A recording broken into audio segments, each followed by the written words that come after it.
Halo semuanya, apa kabar? Balik lagi sama gue Han dari channel Plot ID. Hari ini gue bakal nemenin waktu luang kalian dengan ngerangkum alur cerita anime berjudul MF Ghost. Anime ini merupakan sequel dari series anime populer Initial D. Jadi buat kalian yang fans Initial D dan pengen tahu kelanjutan ceritanya, cocok banget nonton ini.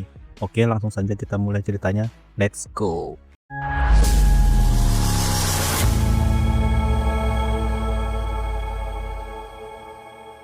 Cerita dimulai dengan kedatangan Kanata Katagiri, atau Kanata Rivington di Jepang.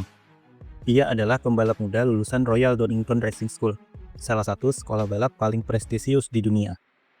Kedatangannya ke Jepang memiliki dua tujuan utama. 1. Mencari ayah kandungnya yang hilang. 2. Mengikuti kompetisi balap jalanan MFG. Selama berada di Jepang, Kanata tinggal di rumah keluarga Sayonji, yang merupakan kenalan kedua orang tuanya. Keluarga Seonji terkejut sekaligus kagum ketika mengetahui bahwa Kanata ternyata lulusan Akademi Balap tingkat dunia. Mereka yang merupakan penggemar MFG pun semakin terkesan terhadap Kanata. Fokus cerita kemudian beralih pada tujuan pribadi Kanata. Ia menunjukkan foto lama peninggalan ibunya sebagai satu-satunya petunjuk tentang ayahnya yang hilang. Ren Seonji yang menyukai Kanata sejak pandangan pertama berinisiatif membantu pencarian tersebut. Baginya, ini menjadi kesempatan untuk lebih dekat dan memahami Kanata. Adegan kemudian berpindah ketika Kanata tiba di rumah Ogata, seorang mekanik yang akan jadi pendukung utamanya selama berada di Jepang. Kanata memeriksa mobil Toyota GT86 milik Ogata yang akan dia gunakan di MFG. Ogata awalnya ragu karena mobil miliknya terlihat sederhana dan tidak memiliki modifikasi yang besar. Tetapi sikap tenang Kanata membuatnya penasaran dan mulai menaruh kepercayaan terhadap Kanata. Saat itu, Ogata merasa Toyota 86 tersebut terlalu standar untuk bersaing melawan mobil-mobil supercar di MFG. Namun, Kanata tetap yakin dengan kemampuannya dan percaya mobil itu sudah cukup untuk debutnya. Cerita lalu beralih ke jalannya balapan MFG yang sedang berlangsung. Tim siaran menjelaskan aturan balap, titik start hingga finish, serta konsep kompetisi yang menggunakan mobil berbahan bakar bensin. Ditampilkan berbagai mobil sport berbahan bakar bensin seperti GTR, Porsche, dan Ferrari yang masih digunakan para pembalap top meskipun era mobil listrik sudah mendominasi. Di sela-sela suasana itu, Kanata bertemu Sun Aiba secara kebetulan ketika sedang mengurus pendaftaran kualifikasi di MFG. Setelah mengetahui bahwa Aiba adalah bagian dari top 9 MFG, keduanya pun mulai saling mengenal. Kanata yang menyaksikan siaran balapan itu bersama Aiba, wajahnya memperlihatkan ketertarikan mendalam terhadap MFG, dan ia tampak tidak sabar untuk ikut berlaga di kompetisi itu. Di sini juga kembali memperkenalkan karakter-karakter lama, seperti Ryosuke Takahashi dari Initial D sebagai pencetus utama kompetisi MFG. Singkat cerita, Kanata akhirnya mengikuti babak kualifikasi pertama MFG. Lintasan yang digunakan adalah jalur berbahaya dengan kombinasi tanjakan dan turunan yang ekstrim, yaitu Odawara Peaks Peak. Banyak penonton dan tim pendukung, termasuk Ogata dan Aiba, awalnya meragukan kemampuan Kanata. Karena Toyota 86 miliknya memiliki tenaga yang jauh lebih kecil dibanding para pesaing yang menggunakan mobil-mobil supercar. Aiba sendiri berada di tim support pada balapan kali ini. Ia datang khusus untuk melihat debut Kanata di MFG dan memberikan saran serta dukungan langsung melalui radio, memastikan Kanata tetap aman dan fokus selama menjalani kualifikasi. Meskipun mobilnya kalah tenaga, Kanata menunjukkan performa yang tidak terduga. Ia memanfaatkan keunggulan grip to weight ratio, yaitu kombinasi antara bobot mobil yang ringan dan daya cengkram ban yang optimal, sehingga mobil tetap stabil di tikungan. Dengan teknik berkendara yang presisi, Kanata perlahan naik dari posisi 54 ke 52, 48 sampai 44, membuat banyak penonton mulai terkejut dan memperhatikannya. Saat Kanata memasuki dead area, yaitu zona paling berbahaya di lintasan yang memiliki turunan curam, tikungan tajam, dan area berkabut dengan jarak pandang rendah, Aiba dan Ogata semakin cemas. Aiba sempat memperingatkan Kanata agar tidak berlebihan dalam mengambil resiko. Namun, Kanata memutuskan untuk melakukan radio silent. Agar bisa berkonsentrasi penuh, ia mengandalkan ingatan jalur yang ia pelajari sebelumnya dari video demo lintasan. Kemudian, ada pula adegan setelah melewati zona berbahaya. Kanata melakukan drift yang presisi di Ohirade Hairpin, manuver yang mengingatkan semua orang pada teknik drift milik Fujiwara Takumi dari serial Initial D. Singkat cerita, berkat keberanian, ketenangan, dan strategi yang tepat, Kanata berhasil menembus posisi 24 besar untuk sementara, jauh melampaui ekspektasi awal, terutama untuk mobil sekelas Toyota 86. Melanjutkan ketegangan dari babak kualifikasi, setelah menunjukkan peningkatan posisi yang mengesankan, perhatian para pembalap dan penonton mulai tertuju pada Kanata dan Toyota 86 miliknya. Salah satu pembalap unggulan, yaitu Michael Beckenbauer, memperkirakan bahwa mobil 86 milik Kanata memiliki dua kelemahan utama: tenaga mesin yang kurang dan resiko keausan ban yang tinggi jika Kanata terus melakukan sliding atau drift. Jika ban kehilangan grip sebelum garis finish, Kanata bisa mengalami masalah yang serius. Komentator dan para penonton juga mulai membahas performa Kanata. Banyak yang meremehkan mobilnya karena dianggap terlalu jauh di bawah level supercar lain yang ikut dalam kompetisi. Meski begitu, gaya mengemudi Kanata tetap berhasil membuat mereka semua terkejut. Menjelang lintasan lurus yang panjang bernama Kamaboko Strike yang hampir berjarak 2 km, Kanata sempat menduduki peringkat ke-14. Namun, lintasan lurus menjadi titik lemah mobilnya. Toyota 86 hanya mampu mencapai sekitar 230 km per jam, sedangkan mobil-mobil lain bisa mencapai sekitar 300 km per jam. Karena defisit tenaga, waktu tempuh Kanata di sektor lurus menjadi lebih lambat. Saat hasil resmi diumumkan, ia turun dari posisi 14 dan hanya mampu menempati peringkat ke-16. Kekuatan mobilnya masih tidak cukup untuk bersaing dalam perhitungan waktu. Ogata yang mengetahui itu merasa kecewa dan menyalahkan dirinya sendiri, karena merasa mobil yang ia siapkan belum mampu menandingi para supercar. Aiba mencoba menenangkan keduanya dengan mengajak mereka makan bersama untuk meredakan suasana. Namun, sebelum mereka sempat pergi, situasi mendadak menjadi tegang ketika Ren Saionji menghampiri Kanata. Saat itu, Ren sedang dalam peran sebagai MFG Angel nomor 7, sehingga identitasnya sama sekali tidak dikenali oleh Kanata, Aiba, ataupun Ogata.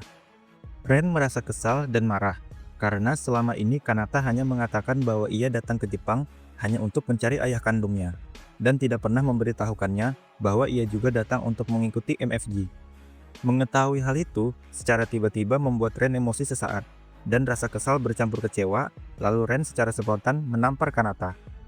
Aiba dan Ogata pun terkejut karena mereka tidak tahu siapa Ren, sehingga mereka tidak mengerti apa yang sedang terjadi. Kanata pun hanya bisa terdiam karena ia sendiri bingung, dengan alasan MFG Angel nomor 7 bertindak seperti itu. Singkat cerita, saat Kanata, Ogata, dan Aiba akhirnya makan malam bersama di restoran, mereka tiba-tiba menerima pemberitahuan resmi dari pihak penyelenggara MFG bahwa ada perubahan mendadak dalam regulasi. Pembalap yang sebelumnya menempati posisi ke-15 ternyata melakukan pelanggaran dan langsung didiskualifikasi. Hal ini membuat peringkat otomatis bergeser, dan Kanata yang sebelumnya berada di posisi ke-16 naik ke posisi 15, sehingga resmi lolos ke babak utama. Kabar ini tentu saja disambut dengan sangat gembira oleh Ogata, Aiba, dan tentu saja Kanata itu sendiri. Setelah memastikan dirinya lolos ke babak utama MFG, Kanata kemudian mendatangi garasi Ogata. Di sana, Ogata menjelaskan bahwa perawatan mobil Toyota 86 milik Kanata tidak akan terlalu mahal, karena ketersediaan suku cadangnya masih sangat banyak. Selain itu, pembalap yang masuk 15 besar juga akan menerima hadiah uang yang cukup besar, sehingga biaya upgrade performa mobil tidak akan menjadi masalah lagi. Ogata juga menunjukkan bahwa banyak perusahaan otomotif mulai tertarik bekerja sama setelah melihat performa mengejutkan Kanata di kualifikasi. Dalam sela-sela percakapan itu, Kanata meminta Ogata untuk menghapus fitur traction control dari mobilnya. Ia merasa lebih nyaman mengendalikan mobil tanpa bantuan sistem elektronik tersebut.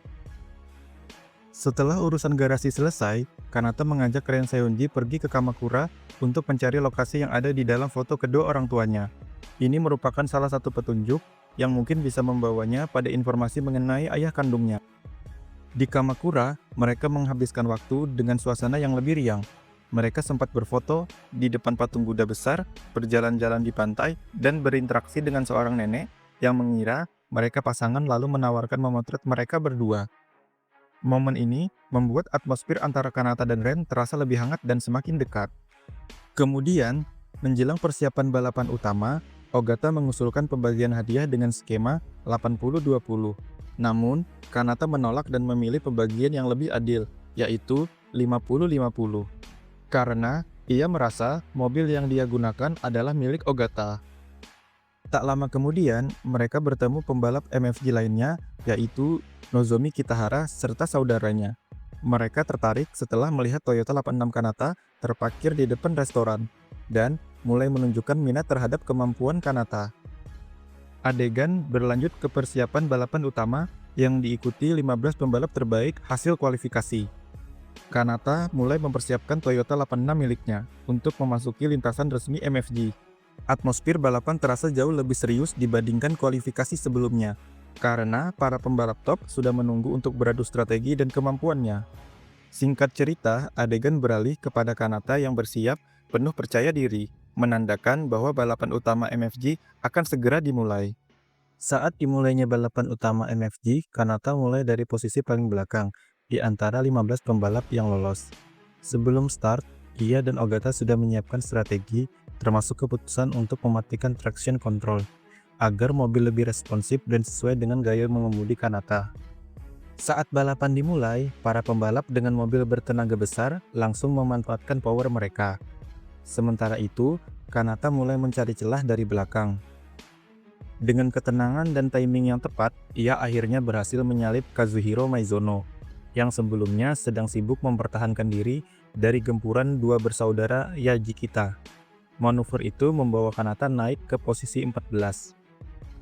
Memasuki bagian trek menurun dan tikungan teknis, Kanata kembali memperlihatkan kelebihan Toyota 86 miliknya. Mobil yang ringan dan responsif itu ia kendalikan dengan presisi, membuatnya mampu menjaga kecepatan di tikungan dan menjauh perlahan dari Maizono. Kazuhiro sendiri terlihat bingung karena jarak antara dirinya dan Kanata terus melebar di setiap tikungan, meski Toyota 86 memiliki tenaga yang jauh lebih kecil dari mobil miliknya. Saat itu, komentator mengungkapkan fakta menarik, bahwa Kanata pernah berlatih di sekolah balap yang sama dengan Takumi Fujiwara menjadi instruktur. Informasi ini membuat para penonton semakin tertarik karena nama Takumi Fujiwara identik dengan teknik mengemudi tingkat tinggi. Kemudian, adegan beralih kepada Ren dan para Angels. Di area Angels MFG, Ren sedang menjalankan tugasnya sebagai Angel nomor 7. Ia menanyakan penggunaan papan skor analog kepada Kyoko, dan Kyoko menjelaskan bahwa itu digunakan untuk memberi hiburan lebih untuk para penonton. Ren pun menyadari bahwa ia juga perlu mengikuti prosedur tersebut. Kemudian adegan beralih kembali ke lintasan, tekanan dari depan, dan kondisi lintasan yang memburuk. Di bagian lintasan lain, Nozomi melihat Kanata semakin mendekat melalui kakek spionnya, dan segera memberitahu saudaranya yaitu Kakeru. Keduanya pun langsung berdiskusi untuk mencari cara agar Kanata tidak mudah menyalip mereka. Situasi menjadi semakin sulit karena kabut mulai turun, membuat jarak pandang mereka berkurang. Balapan pun menuntut konsentrasi yang lebih tinggi untuk semua pembalap. Di sisi lain, terjadi insiden di belakang dan efek domino. Sementara itu, mobil BMW M3 milik Natsume mengalami masalah teknis dan semakin melambat. Hal ini menciptakan efek domino bagi para pembalap di belakangnya, termasuk Kanata, yang berhasil memanfaatkan situasi tersebut untuk naik ke peringkat 13, tepat berada di belakang Nozomi dan Kakeru yang lebih dulu menyalipnya. Sementara itu, nama Kanata mulai terdengar di mana-mana. Seiring berlangsungnya balapan, reputasi Kanata mulai menjadi topik pembicaraan di antara penonton dan kru. Banyak yang terkejut bagaimana mobil 86 standar dapat tampil setangguh itu di lintasan. Informasi bahwa ia pernah berlatih di sekolah balap, tempat Takumi Fujiwara menjadi instruktur, semakin memperkuat anggapan bahwa Kanata bukan pembalap biasa. Melanjutkan ketegangan balapan utama, di mana para pembalap mulai memasuki sektor yang semakin teknis dan menuntut konsentrasi yang tinggi. Posisi Kanata kini berada di sekitar peringkat ke-13, mengekor ketat Nozomi dan Kakeru. Pertarungan awal menguji teknik Kanata. Memasuki zona tikungan, Kanata mulai memperlihatkan kemampuan terbaiknya dengan memanfaatkan keunggulan Toyota 86 yang ringan dan responsif. Ia melakukan manuver presisi untuk mendekat. Di salah satu tikungan penting, Kanata berhasil menyalip Nozomi dengan teknik drifting yang bersih. Tidak lama kemudian, ia juga menyalip Kakeru, membawa dirinya naik hingga posisi ke-11. Namun, keunggulan itu tidak bertahan lama. Ketika memasuki lintasan lurus panjang, kekurangan tenaga Toyota 86 membuat Kanata kembali disalip oleh Nozomi dan Kakeru. Posisi Kanata pun turun kembali ke peringkat 13. Dengan strategi yang cerdas, meski posisinya sempat turun, Kanata tidak panik. Ia segera memanfaatkan peluang slipstream di belakang Nozomi dan Kakeru. Dengan menempel rapat di belakang kedua mobil tersebut, drag angin berkurang dan membuat kecepatannya meningkat lebih tinggi dari biasanya. Strategi ini menjadi bukti bahwa Kanata bukan hanya cepat secara teknik, tetapi juga cerdas dalam mengambil keputusan.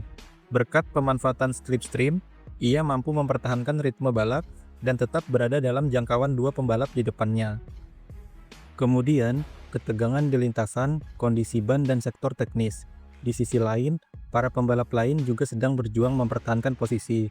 Ren sebagai Angel nomor 7 terus memantau papan skor.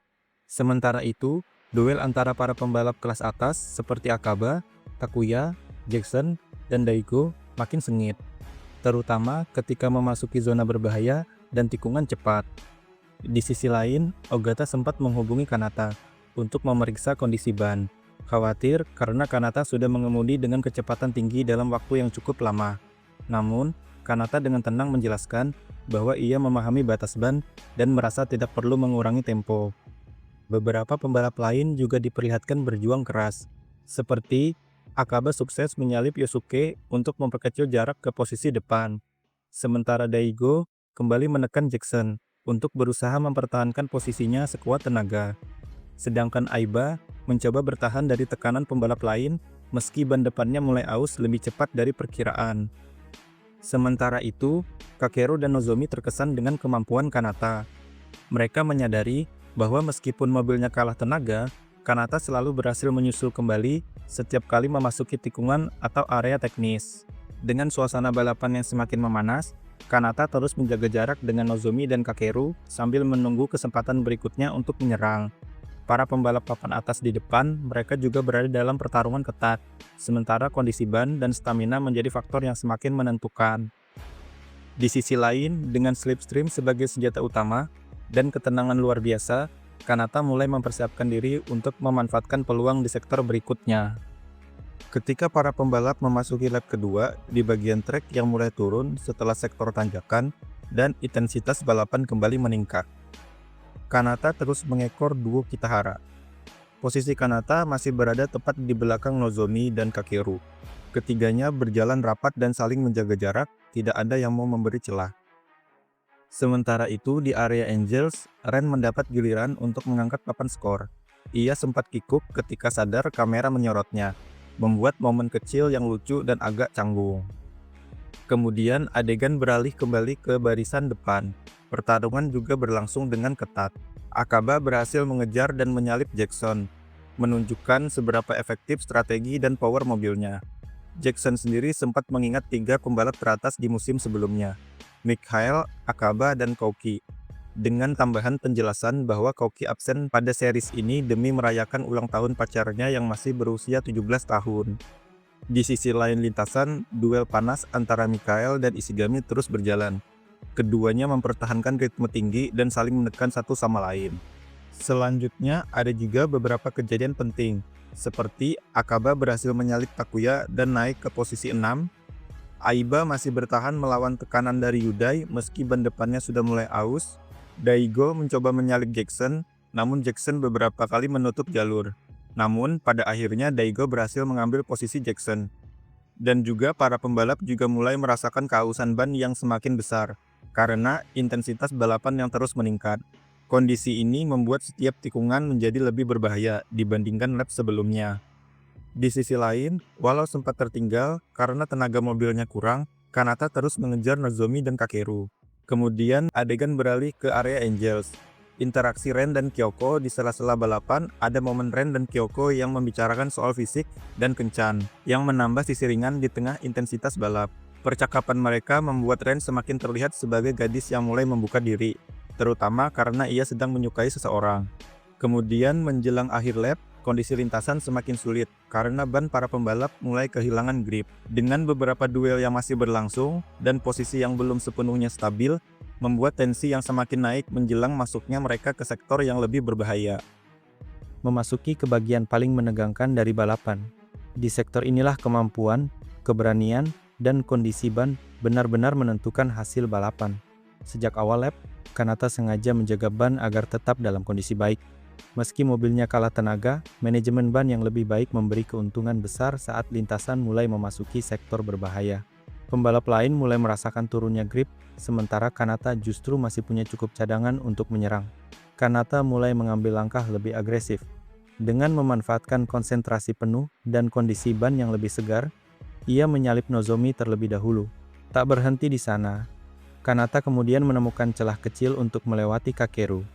Meskipun posisinya sebenarnya tidak ideal, karena terjepit di antara dua pembalap itu, kedua penyalipan ini terjadi cepat, tetapi tetap terlihat bersih dan penuh perhitungan.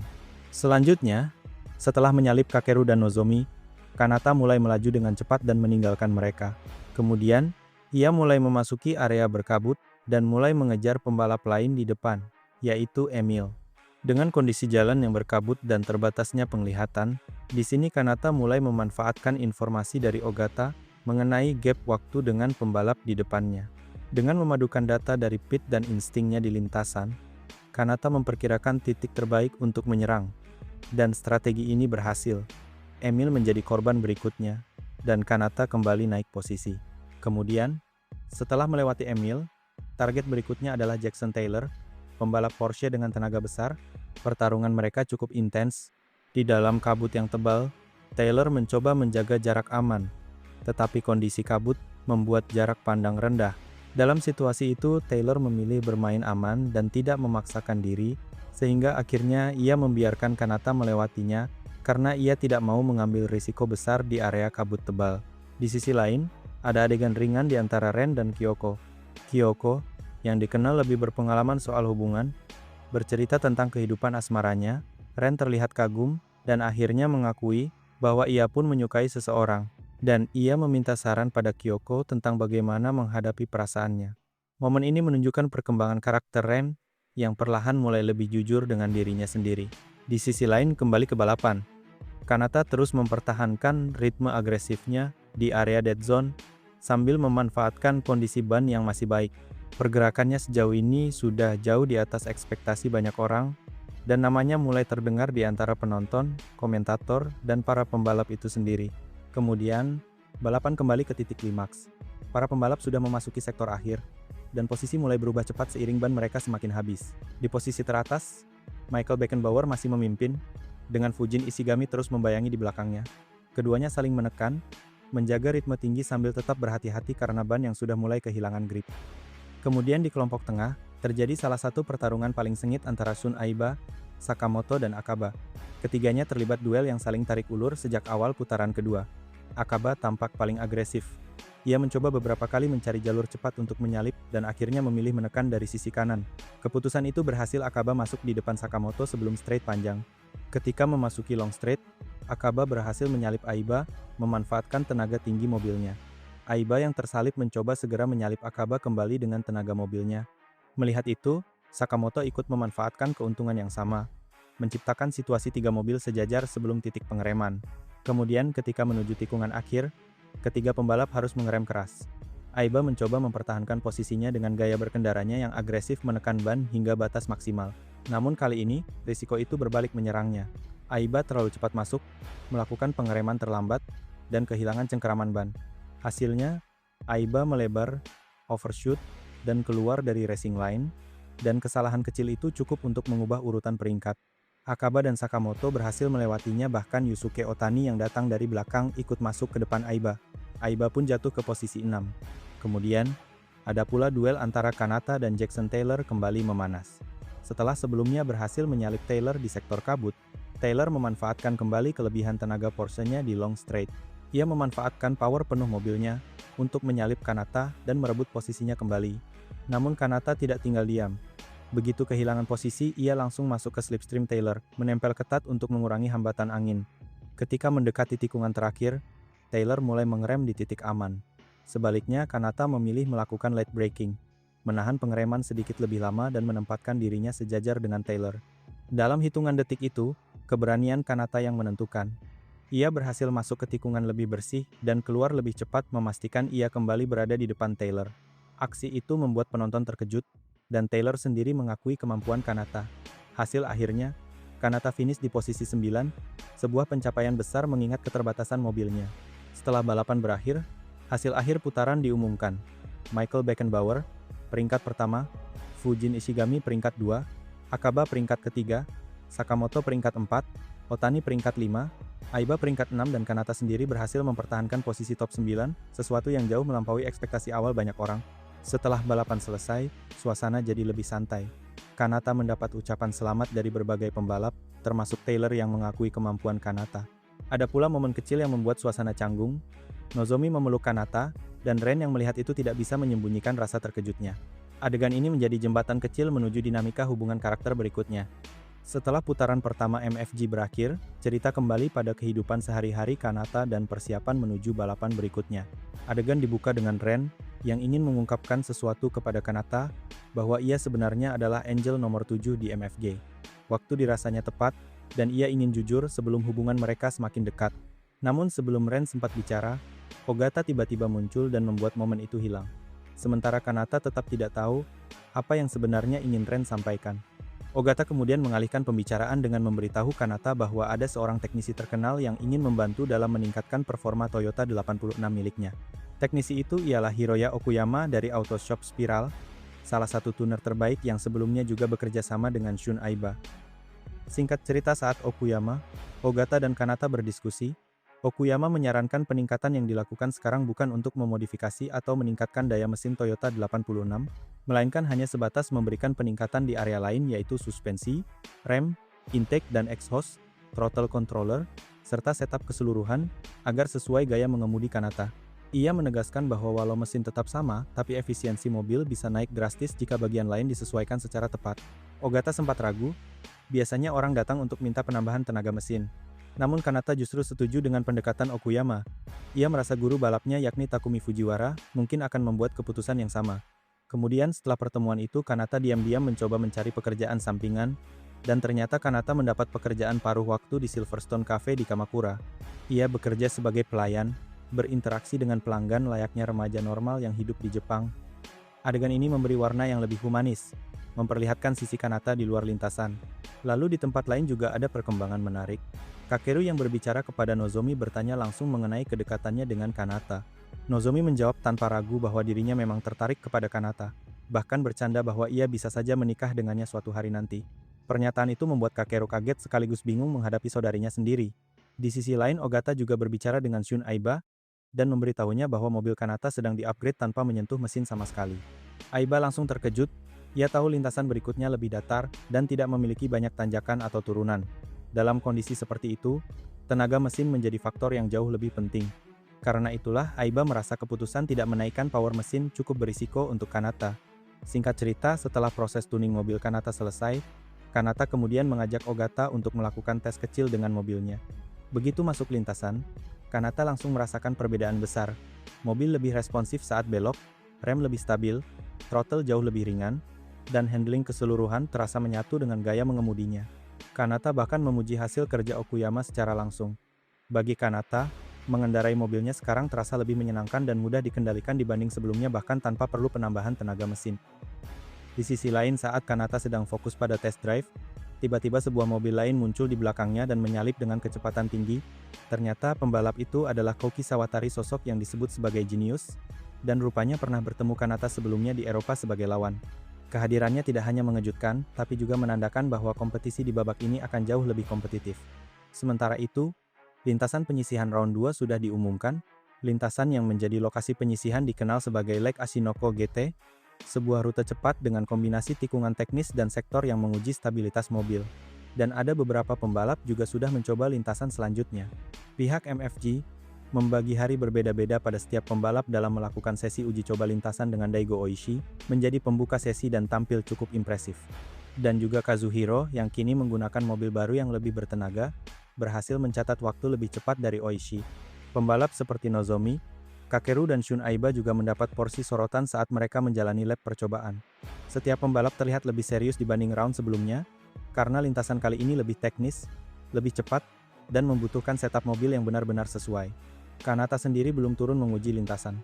Ia dijadwalkan sebagai salah satu pembalap yang melakukan lap di hari ke-6, membuat waktu tunggu terasa lebih panjang dan menegangkan. Selama para pembalap lain melakukan uji waktu, Kanata hanya bisa mengamati, mempelajari cara mereka dalam menaklukkan lintasan, serta mengingat karakter setiap sektor lintasan, sebuah kebiasaan yang sudah menjadi keunggulannya. Di sisi lain, Kanata juga sudah memahami mobil miliknya, rival-rivalnya juga sudah memperlihatkan kemampuan masing-masing, dan standar waktu di leaderboard juga sudah sangat tinggi, berkat Monster Lap dari Kouki Sawatari, yang kembali setelah menghilang dari balapan round pertama.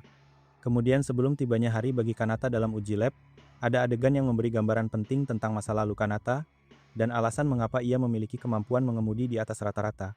Ternyata tepat pagi hari sebelum penyisihan, Mayuko Sayonji, ibu Ren, memperhatikan sesuatu yang berbeda dari Kanata. Ia melihat Kanata mampu mengingat struktur yang detail hanya dengan melihatnya sekali. Kemampuan itu ternyata merupakan warisan dari ibunya, Catherine Rivington, yang dikenal memiliki daya ingat visual luar biasa. Mayuko menjadi orang luar pertama yang benar-benar memahami bakat tersembunyi Kanata, bahwa kemampuan menghafal secara presisi inilah yang menjadi pondasi gaya mengemudi Kanata. Kemudian malam sebelum giliran Kanata mencoba lap, Kanata terlihat tenang. Sementara Ogata, Ren dan keluarga Sayonji terlihat cemas. Kanata justru menggunakan waktunya untuk melakukan visualisasi mental, membayangkan setiap tikungan dan perubahan kemiringan jalur. Adegan ini memperlihatkan bahwa Kanata tidak hanya mengandalkan bakat, tetapi juga disiplin dan latihan mental yang konsisten. Singkat cerita, hari uji waktu lap untuk Kanata akhirnya tiba. Sebelum round dimulai, Kanata ditemani Ogata dan Shun Aiba yang menontonnya dari pit crew. Keduanya sama-sama cemas, tetapi mereka percaya pada kemampuan Kanata. Di sini Aiba sengaja datang ke pit crew Kanata, dengan tujuan untuk mempelajari teknik mengemudi Kanata yang luar biasa. Karena Kanata bisa mengemudi sangat cepat hanya dengan mobil Toyota 86. Kemudian ketika Kanata akhirnya masuk lintasan, atmosfer langsung berubah, tidak ada dialog panjang, fokus hanya pada suara mesin dan ritme mobil. Toyota 86 yang sudah di-upgrade oleh Okuyama menunjukkan performa sangat mulus, respon throttle langsung terasa, perubahan arah cepat dan stabil, dan ban bekerja ideal dengan gaya belok Kanata.